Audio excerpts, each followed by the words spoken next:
Baik, bismillahirrahmanirrahim. Assalamualaikum warahmatullahi wabarakatuh. Bagaimana kabarnya Bapak Ibu guru hebat semuanya? Alhamdulillah. Mudah-mudahan senantiasa diberikan kesehatan ya. Hari ini saya akan mendefinisikan penerapan budaya positif tentang salah satu materi yang ada di buku penggerak. Sebenarnya kalau bahasa yang kita kenal, definisi itu adalah apa Bapak Ibu? Pengimbasan, berbagi apa yang materi yang sudah saya sampaikan kepada Bapak Ibu guru yang ada di SMK Negeri 1 Bandung. Namun yang perlu digarisbawahi adalah bukan menggurui, yang ini hanya berbagi saja materi yang saya dapatkan. Mudah-mudahan ini tidak keliru apa yang memang menjadi tujuan dalam program ini, jadi tepat apa yang disampaikan. Jadi terkait dengan budaya positif yang ada di sekolah.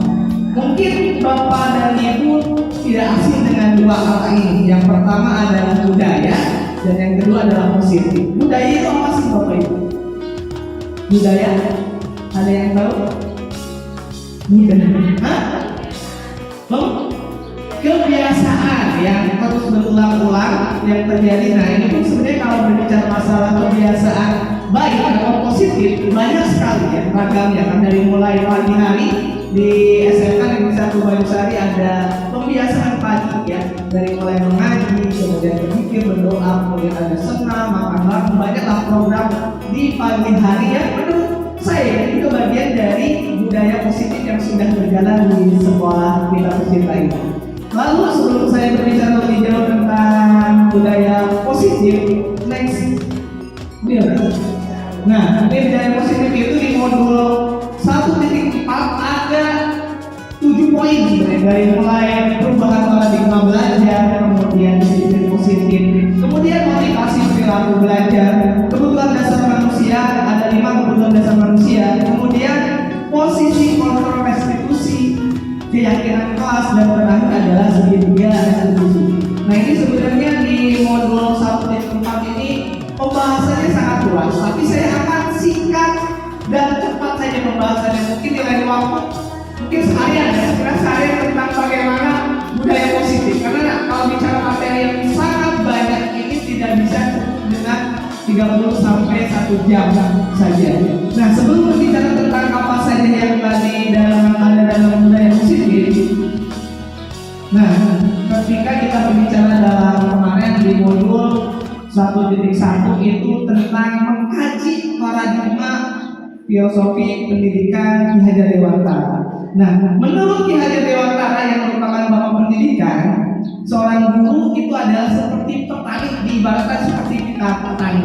Sementara anak-anak itu diibaratkan seperti biji tumbuhan atau buih-buih padi, yang benih padi yang disemai atau ditanam oleh petani di lahan yang berbeda. Kalau di Karawang mungkin termasuk di sekitar SMK 1 Bandung Sari ini dikelilingi pesawahan ya. Karena kita sekolahnya mewah, ya mepet sawah. Jadi dikelilingi pesawahan. Jadi tadi untuk anak-anak itu seperti bulir padi yang ditanam, dan kita adalah seorang petani. Sementara sekolah itu diibaratkan tanah atau lahan pertaniannya. Ya. Untuk lahan pertanian yang agar tadi padi tumbuh dengan berkembang maksimal, maka harus subur tanahnya. Entah itu nanti digeburkan ataupun dengan beragam cara untuk mensuburkan tanah yang akan ditanami oleh biji padi tersebut ya. Begitupun tadi tugas petani itu kita tidak bisa istilahnya menuntut padi itu bagus. Kita hanya bisa menuntut atau menyuburkan tanahnya, kemudian mengasih pupuk yang baik, kemudian menjaga dari hama dan lain sebagainya. Namun poin yang ingin saya sampaikan kenapa diibaratkan sebagai petani ini adalah tadi bagaimana kemudian lahan pertaniannya itu baik ya, subur, berarti sekolah pun harus bagus. Yang salah satunya tadi muncul budaya positif yang ada di sana. Lanjut Bill. Nah, kemudian kalau berbicara masalah tanggung jawab seorang pendidik atau seorang guru, di antaranya tadi bagaimana menciptakan suatu hubungan positif seperti warga sekolah yang saling mendukung ya, dalam ketika misalkan ada program apapun berarti ada support antar support, antar guru, antar tenaga pendidikan, antar pasien, dan seluruhnya komponen yang ada di sekolah itu saling mendukung, saling mensupport. Kemudian saling belajar, ini pun bagian dari saling belajar. Saya belajar menyampaikan apa yang saya dapatkan di program Dukun Gerak, dan seterusnya. Mungkin saya juga bisa belajar dari Bu Sari, Bu Suryana, dan seterusnya. Jadi saling belajar. Kemudian saling bekerja sama, saling berkolaborasi. Tidak bisa misalkan saya berjalan sendiri, kelompok berjalan sendiri, Panitia berjalan dengan sendiri. Tapi kita harus sama-sama bekerja sama, berkolaborasi, karena kita bukan Superman, kita super team ya. Kita dari bagaimana kemudian saling mengisi kekurangan satu sama yang lain. Kemudian sehingga tadi ketika sudah saling mendukung, saling belajar, saling bekerja sama, nanti akan tercipta kebiasaan-kebiasaan baik, kebiasaan-kebiasaan yang positif. Nah, dari kebiasaan-kebiasaan itu akan lahir karakter-karakter yang baik, dan dari karakter itu akan tumbuh atau membentuk budaya tadi yang disebut dengan budaya positif tadi. Jadi tadi dari semua komponen atau warga sekolah yang saling belajar dan sebagainya, sehingga budaya positif di satuan pendidikan khususnya di SMP 1 Banyusari bisa tumbuh dengan baik. Lanjut. Nah, dalam rangka menciptakan budaya positif, salah satu strategi tentu adalah menerapkan disiplin di sekolah kita. Kemudian yang jadi pertanyaan, apakah sudah efektif atau masih perlu ditinjau ulang? Sebenarnya ketika saya mengkaji atau mempelajari di materi ini saya seperti terpapar karena banyak pendekatan dalam pendisiplinan ternyata ada yang kurang tepat ya. Jadi memang ketidaktepatan itu di mana? Ya nanti saya akan sharing sebenarnya terkait dengan bagaimana yang seharusnya idealnya, kalau kita ideal ya, mudah-mudahan nanti bisa kita terapkan di sekolah kita tercinta. Lanjut. Nah, ini yang sering terjadi miskonsepsi makna disiplin. Ketika mendengar kata disiplin, kemudian kira-kira apa yang terbesit di benak Buya ketika disiplin? Apa yang tergambar atau terbesit di Buya?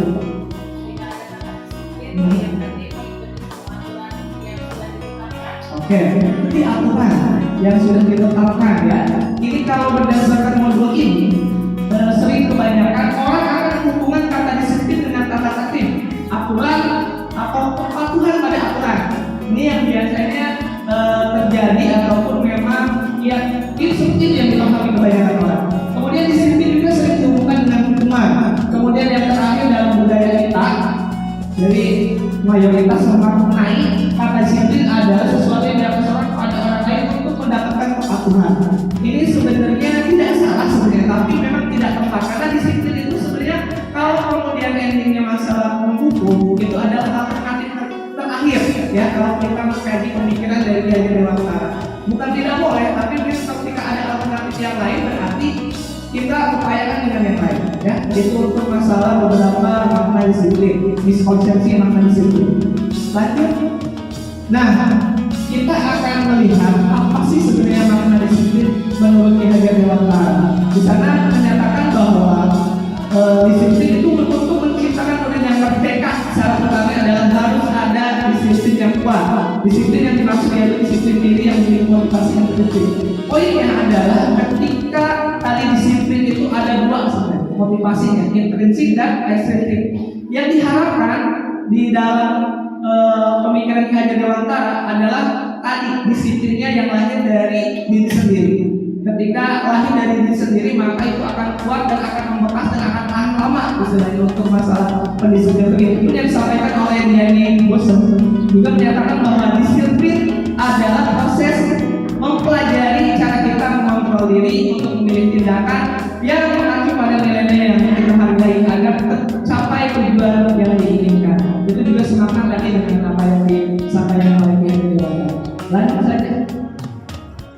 Nah, kemudian disiplin positif sebagai seorang pendidik, tujuan kita adalah menciptakan anak-anak yang memiliki disiplin diri sehingga mereka bisa berperilaku dengan mengacu pada nilai-nilai kebaikan universal dan memiliki motivasi intrinsik bukan ekstrinsik. Jadi yang tadi sudah saya singgung bahwa harapannya tentu dia memahami bahwa apa yang dia lakukan itu adalah sebuah kebaikan yang kemudian melahirkan motivasi dalam dirinya. Yang sebagian orang kadang motivasi yang dibangun adalah karena motivasi dari eksternal, mungkin termasuk saya. Jadi bagaimana kemudian seorang pendidik mengarahkan agar muncul motivasi yang ada dalam diri setiap peserta didik. Disiplin positif adalah salah satu cara penerapan disiplin yang bertujuan untuk menemukan kesadaran serta memberdayakan anak untuk melakukan sesuatu tanpa iming-iming hadiah, ancaman maupun hukuman. Jadi bagaimana kemudian dibangun kesadarannya, bukan karena dia tidak melakukan, tidak melanggar, katakanlah aturan sekolah itu bukan karena dia takut dihukum, tapi benar-benar memang harusnya demikian, karena itu sesuatu hal yang baik buat dia, ya. Nilai-nilai kebaikan ada di sana, bukan karena dia takut dihukum atau misalkan ada imbalan, ya. Kalau misalkan kamu datang tepat waktu maka akan ditraktir bakso misalkan, sebelah dan seterusnya, itu sebenarnya motivasi yang paling rendah. Tadi paling rendah itu karena takut dihukum, dan kedua levelnya adalah nanti disinggung lagi itu tentang ada iming-iming hadiah. Lanjut ya. Nah, nilai-nilai kebajikan universal, keyakinan nilai-nilai kebajikan universal. Tadi yang diharapkan adalah nilai-nilai kebajikan universal yang sama-sama setiap orang paham sebenarnya. Apa sih nilai kebajikan universal tanpa pandang suku, budaya, agama, misalkan. Tadi kenapa sih pakai helm dari rumah ke sekolah? Kira-kira apa? Kenapa pakai helm?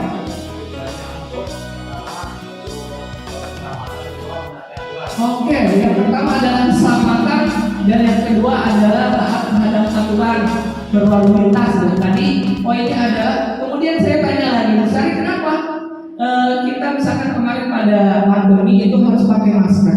Kira-kira kenapa? Untuk apa? Bisa bilang kesehatan ya, kesehatan ya tadi.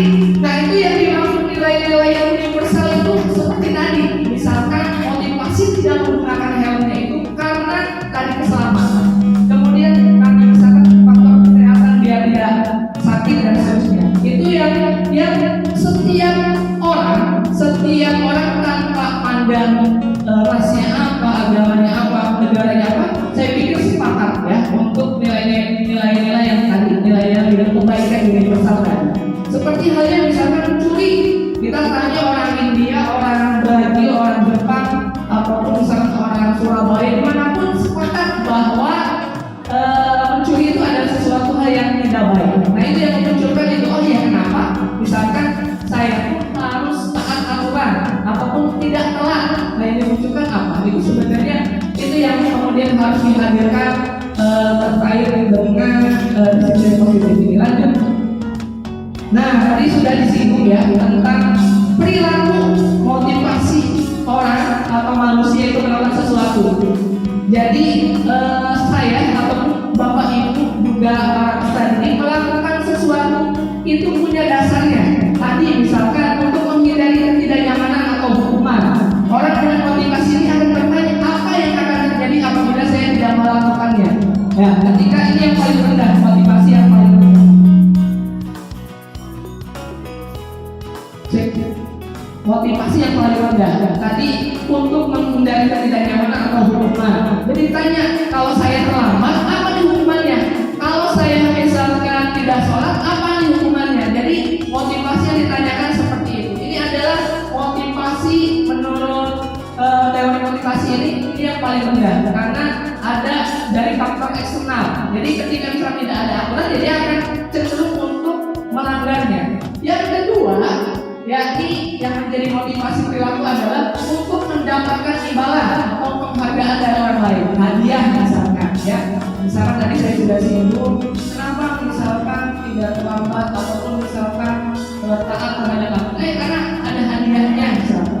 Kenapa misalkan saya selalu mengerjakan tugas, karena nanti akan dapat hadiah dari Bu Suryana misalkan dan seterusnya. Jadi motivasi dia melakukannya itu karena faktor eksternal.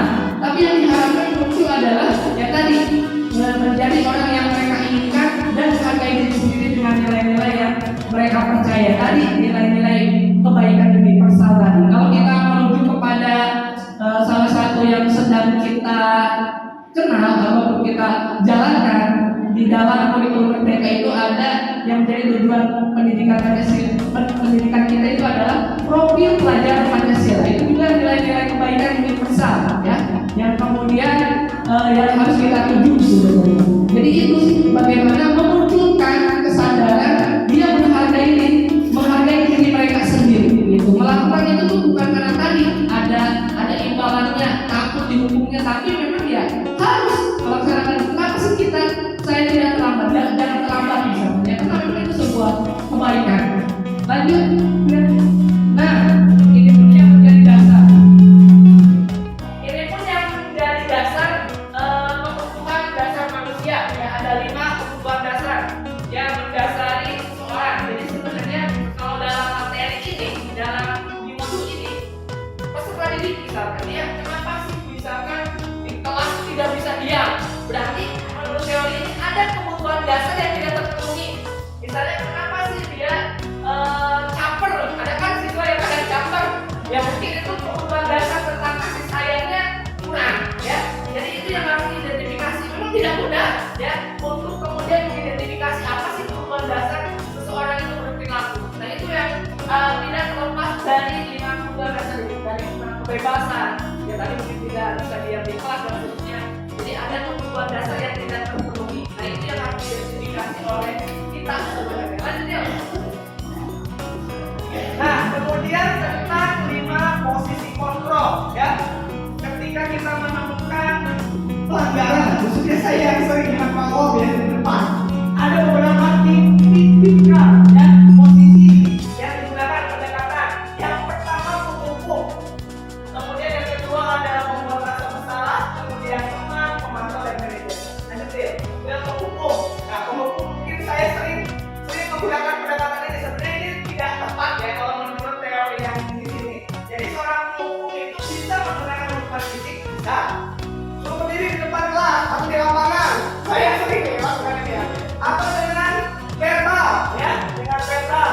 Nah orang-orang yang menjalankan posisi penghukum senantiasa mengatakan bahwa sekolah membutuhkan sistem atau alat yang dapat lebih menekan sistem di dalam tadi. Guru yang menggunakan posisi hukum akan berkata, apa dulu saja, apa awas.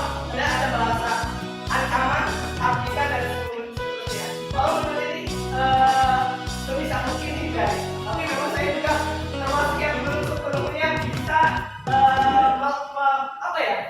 melepas ini ya, karena memang ya berbicara lagi tadi kondisi di lapangan itu kadang sulit terprediksi. Jadi yang pertama adalah posisi kontrol penghukum. Kemudian yang kedua ya. Yang kedua itu membuat rasa bersalah ya. Membuat rasa bersalah ini dalam pokoknya dicari.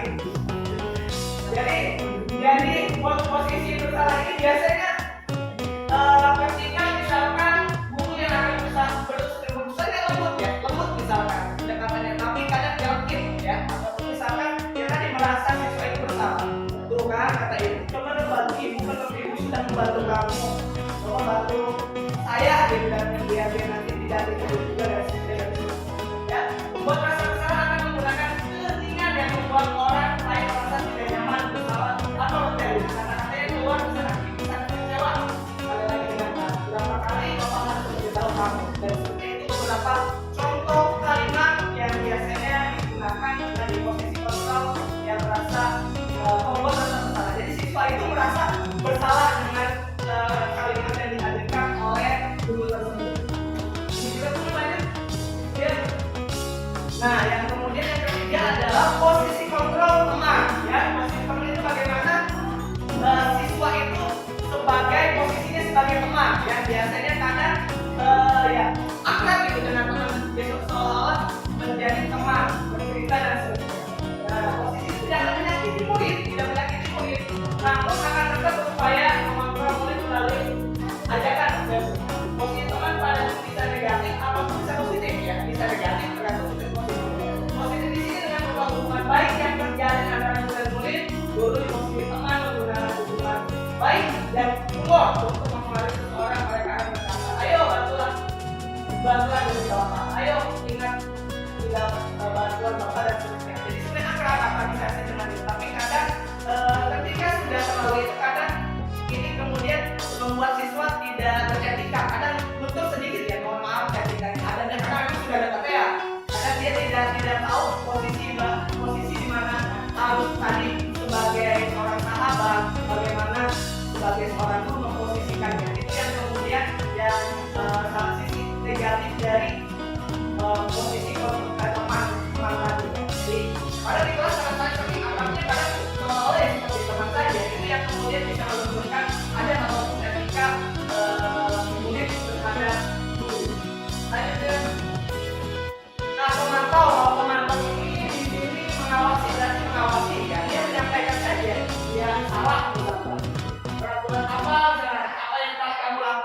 yang kita melanggar, konsekuensinya apa, itu hanya sebatas di situ saja gitu. Untuk memantau hanya memantau saja, mengawasi saja, berhenti di situ.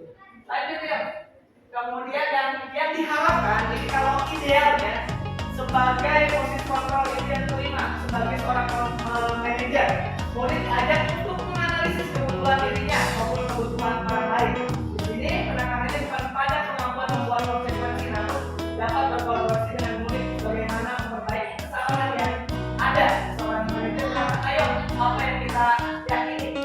Misalkan tadi kembali lagi ke keyakinan, ya keyakinan nilai kebaikan yang dibangun. Nanti akan ada keyakinan kelas, keyakinan sekolah, ada itu juga. Kalau yang biasa saya buat itu adalah kesepakatan kelas, ya, itu kembali lagi ke keyakinan kelas. Kemudian jika kamu meyakini apa yang kamu bersedia memperbaiki, jadi sebenarnya di posisi ini bagaimana seorang guru itu mencari solusi ya dari siswanya sendiri, mungkin sering dilakukan ya, bagaimana kemudian ketika dia tahu kesalahan, pasti karena kita tahu menyadari bahwa dia itu salah. Nah, bagaimana kemudian solusinya itu bisa mungkin dari anak yang mengerti nanti dari komunikasi. Lanjut, nah ketiga ada 5 posisi itu sebenarnya disadari atau tidak, termasuk saya pun mungkin pernah ditempuh semuanya ya 5 posisi kontrol itu, dari mulai tadi menghukum sampai tadi menjadi seorang manajer. Itu saya pikir Bapak Ibu pun pernah melakukan itu. Nah, kemudian keyakinan kelas, ya keyakinan kelas. Saya sebelum ikut pendidikan guru penggerak, saya juga sebenarnya sudah sering bikin yang namanya kontrak belajar atau MOU, pelajaran tentang tiap masing-masing kelas, jadi kesepakatan kelas. Cuma memang setelah ditelaah lebih lanjut, konsekuensinya tadi masalahnya lebih kepada dominan hukuman. Misalkan ketika tidak menjawab hukuman, dia berdiri, ataupun ketika ada yang tidur berdiri dan seterusnya. Ketika ada yang makan, berarti dan seterusnya. Itu yang sebelum saya belajar tentang modul ini. Sehingga berbedanya tentang keyakinan kelas ini, yakni terkait dengan aturan yang memang tadi dibangun dari kesadaran ataupun kebaikan individual, biasanya dari sini saja. Nah, tadi sudah disinggung. Nah, ketika bisa kenapa sih bukan aturan tapi keyakinan? Tadi kan terkait masalahnya ya keyakinan yang dibangun adalah tadi keselamatan dan istilahnya ketika masuk ke kesehatan. Nah, ini kemudian ada salah satu pendekatan untuk pendisiplinan pengertian restitusi. Ini juga asing sebenarnya. Saya juga masih belum paham sepenuhnya dengan konsep ini, tapi kalau memang ini bagus sebenarnya. Jadi sebuah proses menciptakan kondisi bagi murid untuk memperbaiki kesalahan mereka sehingga mereka bisa kembali pada kelompok mereka dengan karakter yang lebih kuat. Jadi ketika seseorang melakukan kesalahan, makanya kemarin saya bikin salah satu simulasi atau praktek segitiga restitusi. Jadi ending dari itu adalah tadi yang dibangun adalah dia menyadari kesalahan dia, kemudian solusinya pun lahir dari siswanya ya seperti apa. Jadi tidak ada ya mungkin saya juga tidak tahu. Nanti masih dicoba untuk secara sepenuhnya pendekatan dengan menggunakan restitusi ini ya yang pernah saya praktikkan. Jadi bagaimana siswa ini menyadari kesalahannya dan kemudian dia tidak kembali ke kelas atau kelompok ya, tidak dengan kemudian image yang negatif. Lanjut ya, ini beberapa langkah ini dari mulai validasi tindakan yang salah, kemudian menstabilkan identitas dan terakhir menayakan keyakinan. Udah itu barangkali lah untuk pertemuan hari ini. Untuk hal-hal yang lainnya mungkin akan didiskusikan kemudian. Barangkali ada yang mau didiskusikan, ditanyakan sama ibu. Kalau tidak ada, saya tutup dengan catatan lagi. Sudah tidak ada kan? Tidak ada? Atau ada yang mau didiskusikan?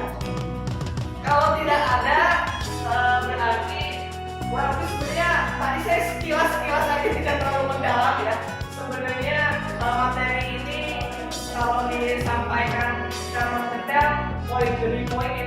bagus sekali. Nanti mungkin di lain kesempatan kita atur waktunya. Ya, terima kasih karena ini mah hanya kepentingan tugas saja. Yang penting bisa upload. Jadi terima kasih untuk kehadirannya Bapak Ibu semuanya. Karena tahu saya mau untuk kesimpulan Bapak Ibu, jadi saya dengan cepat saja nggak tahu nyambung atau tidak, Pak. Yang penting saya menyampaikan saja. Terima kasih sekali lagi. Oh ya, silakan. Satu aja, satu. Ya, gimana? Ini menarik sebenarnya pembahasan yang Bapak Kartia sampaikan. Tentunya sesuai dengan semangat BK ya Pak ya. Kalau sesuai Kemendikbud nomor 111 tahun 2014 itu kan dimana guru bimbingan konseling ini kan bertujuan untuk memberikan bantuan agar peserta didik ini tumbuh dan juga berkembang secara optimal baik dari bidang pribadi, belajar, sosial, dan karir. Dan tentunya hal-hal yang dilakukan oleh guru semestinya seperti ini, tapi di lapangan ya Pak ya prakteknya, karena kita memang selalu menangani dalam tanda kutip murid-murid yang memiliki permasalahan. Cuma yang jadi pertanyaan adalah ketika kita telah istilahnya menangani siswa tersebut, kami undang ke ruang bimbingan, ke ruang BK gitu ya, kita kasih konseling baik itu individu maupun kelompok. Cuman terkadang mungkin ada beberapa guru yang bilang, oh ini anak dari hukum, padahal kasusnya berat. Sementara kami itu kan ya seperti itu tugasnya gitu ya Pak ya. Memang kalau sesuai dengan tujuan fungsinya kita tuh paling anti dengan yang namanya hukuman gitu. Tapi kan istilahnya, oh ini anak kasusnya berat, cuma dipanggil orang tua, diundang orang tua, masalah selesai. Tidak ada istilahnya treatment khusus, hukuman khusus, atau misalkan oh seminggu dulu ini anak di sekolah dipisahkan dulu misalkan, atau enggak dikasih sanksi skorsing dan lain-lain. Itu sebenarnya menurut kami juga kebingungan gitu Pak. Dan apakah kita juga tentunya kalau misalkan di peraturan jelas ya Pak, kayak misalkan kamu peserta didik panjang, setelah kita diinformasikan bagi kamu dikasih waktu misalkan seminggu untuk supaya rambutnya dicukur. Nah setelah seminggu itu lebih, 2 minggu itu lebih, kadang kita juga sampai sebulan nggak nyukur-nyukurin orang, tapi ada juga apa ini anak dicukur aja sama bapak gitu. Jadi seolah-olah kita ini istilahnya kata Pak Kari tadi bilang penghukum, eksekutor gitu ya. Padahal kami sebenarnya kalau sesuai dengan ilmu kebekaan itu sangat jauh yang dari yang namanya hukuman. Kurang lebih seperti itu Pak. Jadi seolah-olah kok kebekaan cuma dikasih curhatan hati doang ya, dikasih ceramah doang ya selesai masalah gitu. Kurang lebih seperti itu. Kok nggak ada dihukum ya? Kok ini anak karena kasusnya merokok dan lain berat, narkoba misalkan, kok nggak dihukum apa ya? Kurang lebih seperti itu Pak. Terima kasih Pak. Oke, terima kasih, luar biasa sekali pertanyaannya. Itu ketika memang kita potret di lapangan memang kondisinya seperti itu. Materi ini sebenarnya kalau dengan pendekatan BK cocok sebenarnya kalau diperdalam ya.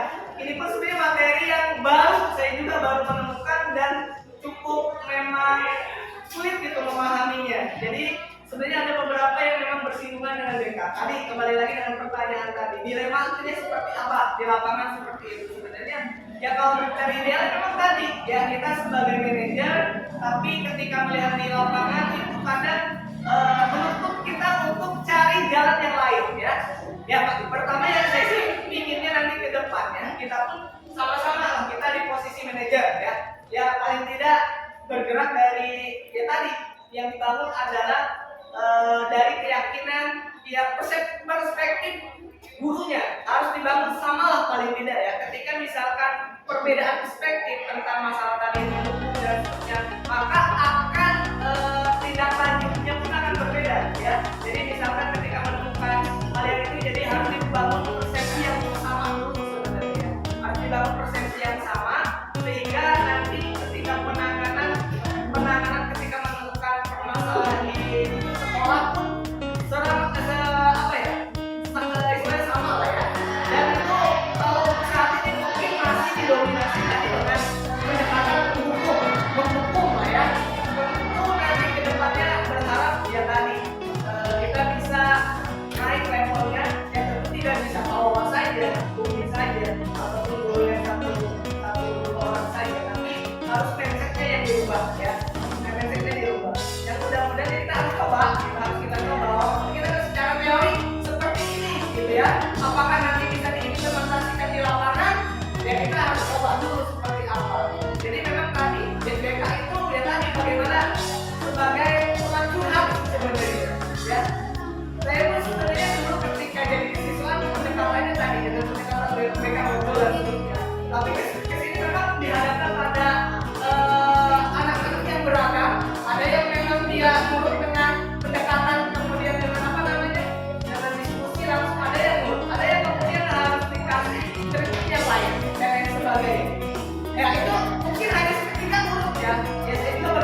tidak akan lama, jadi tidak akan istilahnya membekas. Jadi harapannya dia menyadari apa sih saya melakukan ini, ada apa gitu, kenapa harus melakukan ini. Nah ini yang harus dibangun adalah keyakinan sekolah ataupun dalam hal ini ada istilah keyakinan kelas, keyakinan sekolah dan sebenarnya itu menjadi dilema siswa bahwa menjadi apa. Kalau itu cara idealnya memang seperti itu. Ini memotretkan, ini kan memotretnya setelah ya tanpa mempertimbangkan ada letak geografis, kemudian latar belakang anak dan seterusnya. Tentu menurut saya memang agak berbeda. Apakah bisa diterapkan, yang mudah-mudahan nanti bisa juga diterapkan dengan pendekatan yang lebih positif ya. Mudah-mudahan seperti itu. Ya memang jangan nanti isinya di lapangan itu kalau bicara ideal ya memang tadi tidak ada itu seperti yang tadi Bapak air yang ada lagi pertanyaan? Cukup? Udah berapa menit? 32 menit. Oke, terima kasih untuk pertemuan hari ini. Kita langsung saja, terima kasih ya sekali lagi atas kehadiran Bapak Ibu semuanya. Mudah-mudahan apa yang tadi disampaikan saya tidak menyesatkan. Ya, tidak menyesatkan. Dan sebagai pintu gerbang awal saja, biar nanti Bapak Ibu searching apa sih segitiga eksekusi ini, hanya membuka saja ya, karena banyak sekali yang akan ditemukan ketika sudah dibuka pintunya. Kalian baru pembukaan saja, buka pintu baru batas itu yang saya sampaikan. Jadi akan ketika kalian Bapak Ibu membuka dan sesi itu akan lebih menarik lagi sebenarnya. Bila posisi kontrol hanya tadi itu saya sekilas saja motivasi perilaku tadi itu banyak hal yang memang perlu dibaca lebih dalam lagi ya. Ya syukur-syukur bukan hanya dibaca, dan saya syukur bukan hanya dibaca saja, tapi bisa diimplementasikan di SMK Negeri 1 Banyuwangi. Jadi memang nanti kualitas pendidikan di Banyuwangi dan tentunya nanti di seluruh Indonesia bisa lebih baik lagi. Jadi yang tadi itu kita harus ubah mindsetnya ya, mindsetnya seperti apa. Oke, terima kasih sekali lagi. Kita tutup dengan ucapan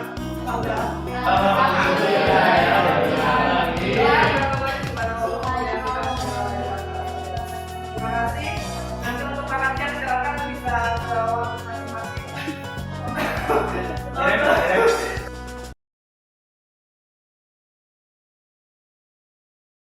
Untuk hari ini Bapak akan buka sesi curhat di kesempatan kedua. Pak, kenapa kalau Jumat pulangnya sore? Ini kelas 10 yang bertanya. Kelas 10 mah perasaan pulangnya lebih cepat dari biasanya. Ini tidak, kayak ini mewakili kelas 11, kelas 12 nih ya. Iya, ini mewakili kelas 11 dan kelas 12. Karena yang di sini ya TO2, padahal kalau kelas 10 itu pulangnya lebih cepat dari biasanya karena jam 14.50 sudah pulang. Ya, betul? Nah, kalau yang kelas 11, kelas 12, kenapa pulangnya lebih lama? Ini sebenarnya dari dulu juga seperti itu. Karena memang di hari Jumat itu ada jeda waktu ya, ada jeda waktu digunakan buat Jumatan. Satu itu. Kenapa kelas 10 berbeda? Karena jumlah mata pelajaran jamnya itu berbeda juga. Lebih sedikit dibandingkan dengan kelas 11 dan kelas 12. Itu terjawab. Padahal acungkan tangan kalau yang bertanya. Kalau saya sih salah pertanyaan.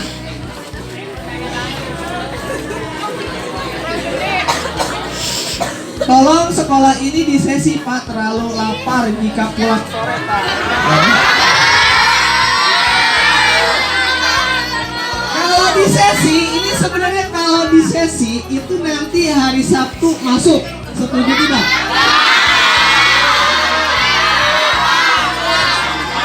Udah 2. Kalau ada tanggapan boleh. Oke, kemudian dari 10 AK2, Pak, kenapa hari Selasa harus bawa baju ganti? Kenapa nggak pakai baju olahraga aja sampai pulang? Berat Pak tasnya.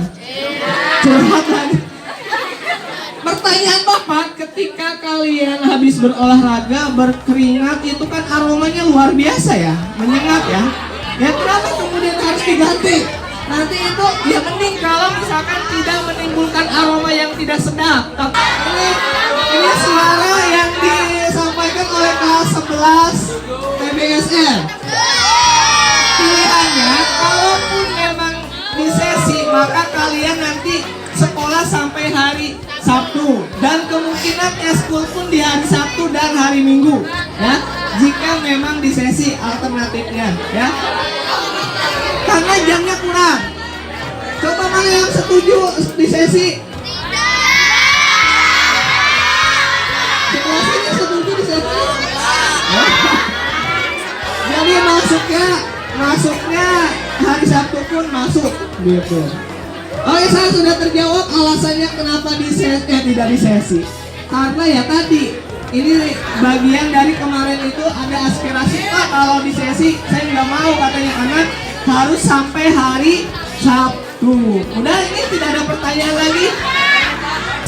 Terbersih dan terbaik kapan diumumkan? Oh iya, ini sudah diingatkan, terima kasih nih kelas. Nggak ada kelasnya, tapi Bapak kayaknya kelas 11 akuntansi. Oke. Terkait dengan masalah kelas terbaik, ini yang terlewat Bapak suka lupa ya, suka lupa. Insya Allah nanti untuk kelas terbaik nanti di Desember Bapak akan umumkan di awal Desember. Harusnya kemarin Bapak menyampaikan memang di tiap bulan ya, tiap bulan Bapak sampaikan. Cuma memang kemarin terbentur dengan beberapa agenda, akhirnya Bapak terlupakan. Oke, terima kasih sudah diingatkan. 5 menit. Oke, kalau tidak ada pertanyaan lagi, Bapak ingatkan lagi rumus untuk menjaga kebersihan. Masih ingat nggak kemarin Bapak menyampaikan? Apa? PSP. T-nya apa? Tahan buang sampah sembarangan. Yang kedua, simpan sampah pada tempatnya. Yang ketiga, pungut sampah adalah sedekah. Itu yang silakan dihafalkan, nanti kalian implementasikan, renungkan agar kelas kita, sekolah kita senantiasa bersih. Waalaikumsalam warahmatullahi wabarakatuh. Kan seorang guru adalah contoh ya Pak bagi murid-muridnya. Tapi kenapa seorang guru merokok di dalam sekolah Pak?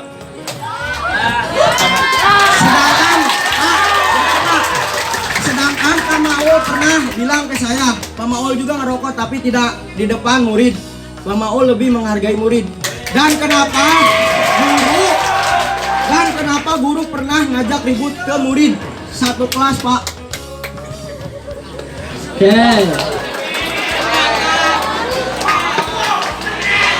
Udah cukup pertanyaannya terkait tentang merokok ya, merokok di sekolah.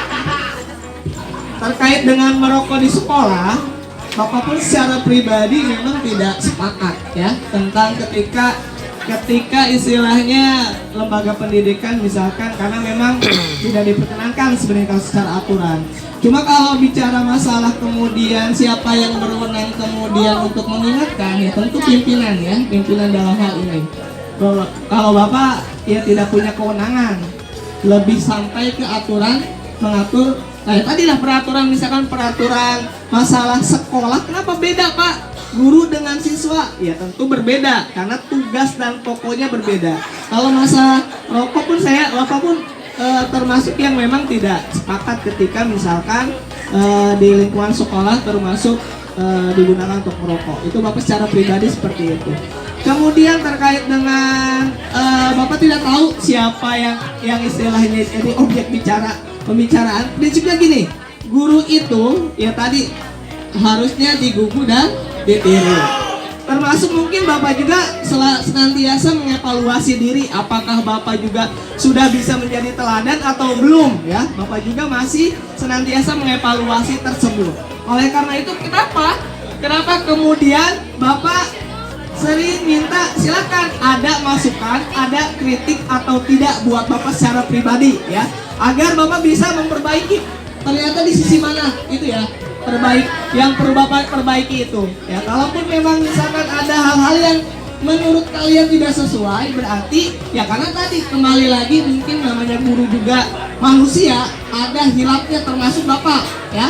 Bapak juga pasti banyak, bukan berarti pasti banyak, istilahnya banyak kesalahan, kejelekan yang memang tidak harus diikuti. Jadi poinnya gini, poin yang bapak sampaikan begini, karena yang namanya guru itu tidak selalu, bukan tidak selalu, karena bukan seorang nabi yang selalu benar ya. Pasti ada hal yang tidak pasti dilakukan, termasuk diri bapak. Artinya ketika imam melihat bapak ada hal yang salah, berarti jangan diikuti. Yang belakang bisa kondusif lagi. Kalaupun memang diri bapak ada hal yang memang tidak patut dicontoh, maka jangan. Ketika ada ucapan bapak ada hal yang tidak baik, berarti tidak harus diikuti ya. Coba poinnya seperti itu ya. Kalaupun memang ada hal yang menurut bapak, misalkan sekarang bapak ngomong ada hal yang sisi kebaikan, berarti ya silakan laksanakan. Ada hal yang misalkan bapak lakukan patut dicontoh. Kalaupun misalkan tidak patut dicontoh, ya tidak mengapa ya. Boleh jadi nggak apa-apa, bapak tipikal guru yang istilahnya menerima masukan ya. Masukan seperti apa? Mau misalkan secara langsung, Pak, imam pengen ngomong sama bapak, ada misalkan bapak harusnya begini pak, dan seterusnya ya. Kalau memang itu baik, bapak tidak, bapak akan ambil dan bapak akan ikuti itu. Satu itu poinnya ya. Kemudian kalaupun misalkan ada hal-hal yang tidak baik, bapak ya tadi misalkan insya Allah bapak akan terus mencoba untuk memperbaiki itu. Kalau hal-hal yang seperti tadi bapak pun menurut bapak ya hal itu memang tidak baik ya, mungkin sedang hilap ketika memang ada yang seperti itu. Begitupun bapak mungkin di dalam hal yang lain ya, dalam kasus yang lain dan seterusnya sangat mungkin bisa melukai kalian. Makanya bapak mohon, nah ini bagian dari minta masukan dari kalian. Oke? Summa kalla saufa ta'lamun kalla law ta'lamuna ilmal yaqin malatus'alunna yawma idin anin na'im qari'ah wa ma adraka mal qari'ah yawma yakunun nasu kalfamuhu hawiyah wa ma adraka ma hiya narun hamiyah bidobha fal muriyati qadha fal mugirati subha fa asarna bihi naqijan innal insana li rabbihi lakanud wa innahu ala dzalika lasyahid.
kasus yang berbeda. Kasus pertama tentang peserta didik yang terlambat datang ke sekolah, dan kasus yang kedua yaitu peserta didik yang marah-marah kepada temannya. Ya, silakan masuk. Assalamualaikum.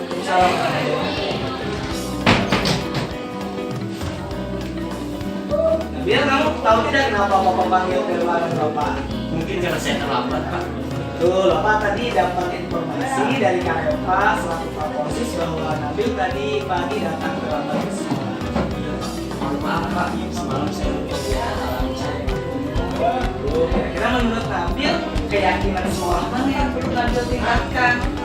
Keyakinan menghargai diri sendiri dan orang lain, Pak. Betul, jadi Nabil meyakini prinsip saling menghargai itu kan? Tentu saja saya Apakah Nabil bersedia memperbaiki kesalahan yang telah dilakukan dari terlambat datang ke sekolah? bersedia, Pak. Nah, kira-kira caranya menurut Nabil bagaimana nih agar tidak terlambat lagi datang ke sekolah? Saya akan berusaha, Pak, untuk tidak lupa menyetel alarm saya. Nah, selain itu ada lagi yang bisa dilakukan oleh Nabil agar tidak terlambat datang ke sekolah? Mungkin meminta bantuan adik saya, Pak, Umar, yang mengingatkan saya agar tidak lupa menyetel alarm. Selain Umar, kira-kira ada yang bisa dimintai bantuan lagi? Selain Umar, ada saya, Pak. Jadi selain Umar, ada dua orang tua kamu yang mengingatkan. Nah, kira-kira kapan akan mulai menyetel alarm Nabil? Setelah pulang sekolah akan segera saya lakukan, Pak. Nah, selain menyetel alarm dan kemudian meminta bantuan hubungan dan kedua orang tua, ada lagi caranya agar tidak terlambat datang ke sekolah. Tidak ada, Pak. Oke, terima kasih. Silakan Nabil boleh kembali lagi ke kelas untuk belajar. Baik, Pak. Terima kasih.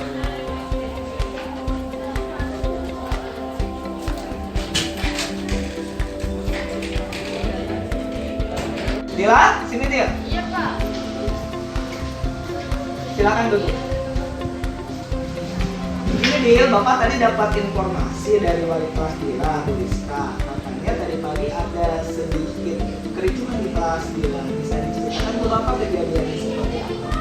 Iya Pak, tadi dikasih banget sama Citra. Masa Dila dikatain malas, pernah kayak tugas. Jadi Dila kata-kata banyak Citra di depan. Oh begitu. Kamu pasti kesel dan marah banget ya Citra dituduh seperti itu. Mungkin yang lain pun akan berperilaku sama, melakukan hal yang sama ketika dituduh seperti tadi. Saat itu apa yang dia lakukan dia? Ya Dila langsung kata-katain Citra baik Bapak di depan teman-teman. Tentu punya alasan sendiri ya melakukan itu ya. Iya Pak, Dila langsung bela diri lah. Masa dikatain kayak gitu nggak langsung ngatain balik sih? Ya wajar sih, itu kan mengenai harga diri seseorang, apalagi harga diri Dila. Untung saja Dila tidak melakukan hal yang lebih gemah dari itu. Hanya kata-katain aja kan? Iya Pak, cuma ngata-ngatain aja kok. Bagus sih, udah bersabar. Kamu lebih memilih tidak berbuat lebih dari itu kan? Pikir sama Dila, perilaku membentak-bentak itu kira-kira sesuai dengan prinsip atau keyakinan kelas kamu tidak tuh? Enggak lah Pak, capek jadi pemarah. Iya. Jadi keyakinan atau prinsip mana yang sesuai dengan keinginan kamu? Ya sebenarnya Dila orangnya menghargai orang lain Pak. Cuma pasti udah kesel sama Citra. Jadi nggak menemukan Citra gitu Pak. Kamu meyakini tidak menghargai orang lain itu penting untuk hidup kamu? Pak, Kira-kira kamu bersedia memperbaiki masalah ini? bersedia Pak. Kalau kamu memperbaiki masalah ini, kira-kira kamu menjadi orang seperti apa? Orang yang bertanggung jawab dan proaktif Pak. Bagaimana rasanya menjadi orang seperti itu? Nyaman lah Pak. Bisa bersama. Baik, terima kasih atas kerjasamanya. Setelah ini silakan boleh kembali ke kelasnya untuk melanjutkan belajarnya.